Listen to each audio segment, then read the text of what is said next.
Yani birlik sevilmedik vatandaş. Bugün çizsa 2019 yıl 8. ayının 2. günü haftiga cuma mavzumunda G'arb devletleri Şangay yani Hong Kong vaziyetining yomonlashib ketishiga tayyorlik qilib qo'ydimi? Mavzuliq xabar 8. ayının 2. günü Vanvi Torbid'dan qilindi xabar. Bunday başlar. Avustraliya Stratejik Tadqiqot Orbiti Morben Universiteti Asiya Birleşik bir yuqori darajalik maslahatchisi Avustraliya Universitetining ziyorati tadqiqotchisi Donald Greenpeace'ning bir parcha maqolasini e'lon qildi. Maqolada bunday deyildi: xalqaro munosabatlar kichik joylarda talash tortish zo'r bo'ladigan masalalar oz emas. Kichik joylar uchun bo'lgan talash tortishlar zo'r bo'ladi. Bunday qishda tarixiy munosabatlarda oz emas. Şangay yani Hong Kong şehrinin nüfusu 7,5 milyon. Lekin bir neçe devletke avarçılık elip kelishi mümkün. Jungo'nun avarçılıkka to'liq Ukrainada o'ng'ayli portlash xarakterlik voqea paydo qilishi mumkin. 1984-yili imzolangan Angliya Jungo birlashma bayonoti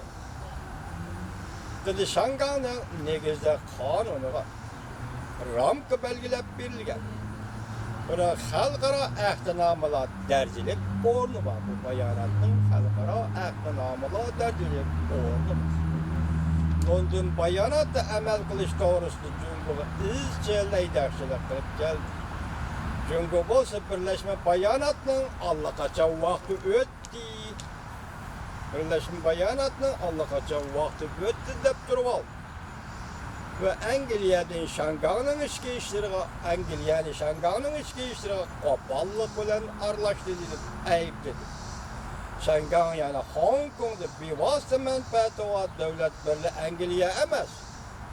Hong Kongda yani Şangayda 100 ming nafar Avustraliyalik yashaydi.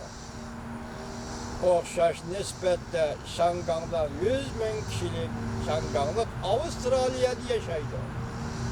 Şangay yani Hong Kongda 120 ming Avustraliyalik savoddosh o'qiydi. Şangayda Hong Kongda Avustraliyaning 600 yo'lashlik sherkiti bor. Şangay yani Hong Kongda Avustraliya o'zaro selishgan mablag' Şangay Avustraliya o'zaro selishgan mablag' 100 milyard 700 milyon dollarga yetadi.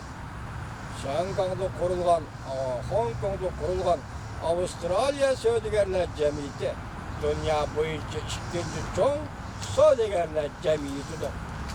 Şangayda yana Hong Kongda yana 30 ming Kanada fuqarolari yashaydi. Ular Şangayda eng cho'ng aholilar rayoni tashkil qilgan. Şangayda yana Hong Kongda yana 85 ming amerikalik yaşaydı. Şangay, Hong Kong intayin zor menfaati var bularning. 2018 yılı Amerika Birleşmiş Ştatları Şangay savdosida 311 milyon dollar qizil raqam ko'rildi. Jungo bilan bo'lgan savdoda Amerika shunchalik 211 milyon 260 milyon dollar atrofida. Şangay bilan bo'lgan Amerika savdosida 311 milyon dollar.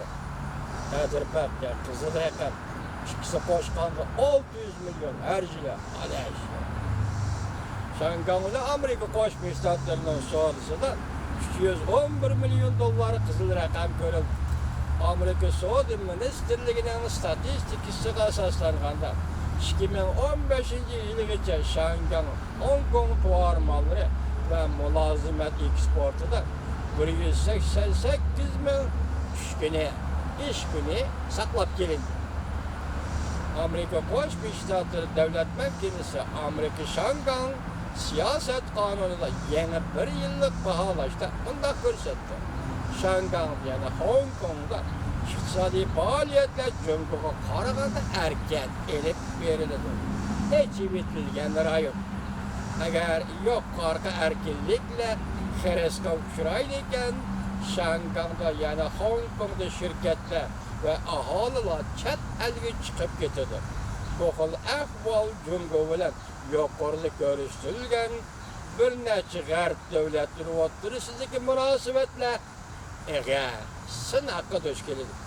Xi Jinping bilan Jungo Kompartiyasi ko'ngil beradigan masala ularning nüfuzi hargizmi Shangangning iqtisodi emas, Kompartiyaning o'rni masalasidir. Bunda urushparastlik Jungoni avval ishlarda badal to'lashga olib keladi. Tayvanda ham kishilar bir davlat, hamma kishilar bir davlat deyish xil tuzumga ishonmadi. Mustaqillik xohishiga ega Taraqqiyot partiyasi qayta hayotiy kuchga ega bo'lib, hozir Tayvanliklar Demokratiya Taraqqiyot partiyasini qo'llaydigan bo'ldi. Ega bo'lib, prezident Tsai Ing-wenning kelar yili birinchi yana prezident bo'lib saylanish mumkinligi yoki muhiti yaratildi. Taybey bilan Beijingning jiddiy munosabatlari hozir texnik jiddiylashib ketdi. Shangang yana Hong Kong vaziyati yomonlashib ketadigan bo'lsa, g'arb davlat hukumatlarini Jungo siyosati texnik prakatlashib